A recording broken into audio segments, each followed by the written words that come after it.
واقعہ یہ ہے کہ چیف جسٹس صاحب ایک گورنمنٹ ادارے کا دورہ کرتے ہیں، وہاں پتہ چلتا ہے کہ گٹر بند ہے بہت زیادہ، وہاں پہ واش روموں کے اندر بہت زیادہ حالات خراب ہیں.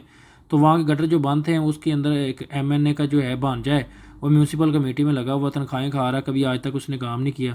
تو چیف جسٹس صاحب نے اسے بلایا، چیف جسٹس صاحب نے اسے جناب صاحب کام کروایا. یہ آپ سامنے دیکھ سکتے ہیں کہ اس کی بدحالی کہ وہ کیسے کام کر رہا ہے اور معافیا مانگ رہا ہے اور اپنی نوکری بچا رہا ہے. ایسے پاکستان میں بے شمار اداروں میں ایسے لوگ ہیں جو M N A M P A کے جو ہے ریفرنس سے ان کے ڈیروں پہ رہتے ہیں، ان کے لیے کام کرتے ہیں، بدماشی کرتے ہیں، لیکن حکومت کو جو ہے چونٹ چونٹ کے کھا رہے ہیں. اور لیکن حقیقت میں جو ہے در حقیقت وہ بالکل حکومت کے پیسوں پہ پلنے والے ایسے سانپ ہیں جو حکومت کا کوئی بھی کام نہیں کرتے، صرف گھر میں بیٹھے رہتے ہیں. پاکستان میں اسی طرح ریلوے کے اندر، صحت کے اندر، استاذہ کے اندر جو محکمہ ہے، تعلیم ہے، اس کے علاوہ یہ جو بلدیات کا محکمہ ہے، کراچی ہو گیا، لاہور ہو گیا، تمام بڑے شہروں میں